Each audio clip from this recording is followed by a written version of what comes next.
Okay, gang, so what I'm going to do is I'm going to show you how to set up some of the formatting stuff that we're going to need. This is assuming you have everything entered into your score. You've also gone and hidden things you don't really need. Some of these things haven't been done on this one, so don't be confused by that. A couple things. You don't want to have your title of your composer in the default position that we entered in maybe at the very beginning, so you can just delete that. Also keep in mind at the bottom of the screen, you'll see these periodic things popping up here, and that's just hopefully just a reminder of what keystrokes I'm using along the way. Now the first thing I want to do is I want to go up into House Style. You see here at the top, House Style. I'm going to go down to Engraving Rules. And one of the things I want to adjust the staves, because the staves are set to automatically justify. In other words, when we get to a certain point, justify staves when page is at least whatever percent full, that it's going to shift everything over to the next page. So what I do is I double click on that and I change that sucker to like 95%. Okay? So just 95 there, and you press return and you should be good. That'll help later on as we get into the formatting process. All right, next thing we want to do is we want to hide all these staves that aren't being used. So if I click on this first measure and kind of scroll over here to the last measure of the introduction, this is bar 14. I press my shift key down and click. That allows me to select all of those measures that are empty, the choral measures. And then I just go up to Layout, Hide Empty Staves. Pretty easy. Okay. Now you'll notice though we have a couple measures that aren't hidden, and that's because we haven't set up our line breaks or our staff breaks yet. 1, 2, 3, 4, 5. This should be our first break here.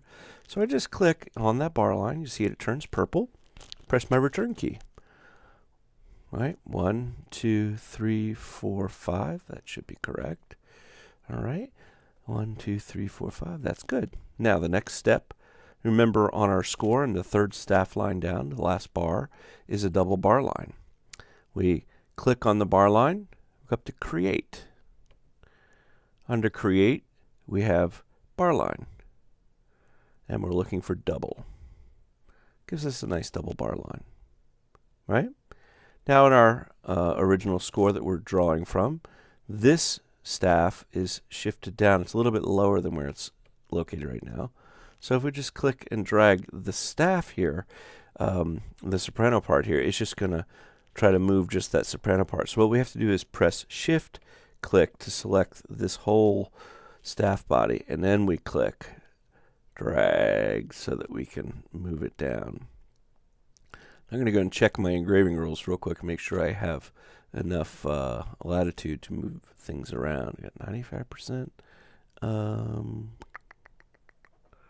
Yeah, I might just try taking that off entirely. Ha ha ha. Alright. No, still wants to do it.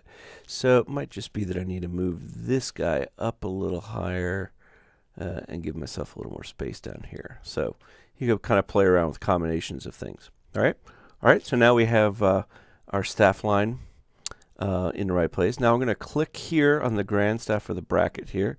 Click and I'm going to drag it to the right. That's going to give me the general location that I want. I need to add text here, verses 1, I believe. So I go up to Create, down to Text, and I'm looking for Other Staff Text. And with Other Staff Text, we're just going to go with a plain text. Plain text, and start blinking. We can type, and then we'll move it. Verses 1. Click. There's verses 1. We're going to move it up here. And we can also triple click on it, Command B to bold it, and we're in pretty good shape. Right? And the other thing is you notice that at the beginning it says piano and organ. Just double click on it, triple click if you want, or organ. I think is that what it says? I don't remember if that's or might be a /. Maybe that's what it is. Okay, change it like that.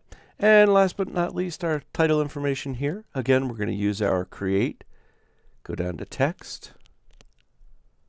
Oops, sorry. Other Staff Text. Plain Text. Click up here.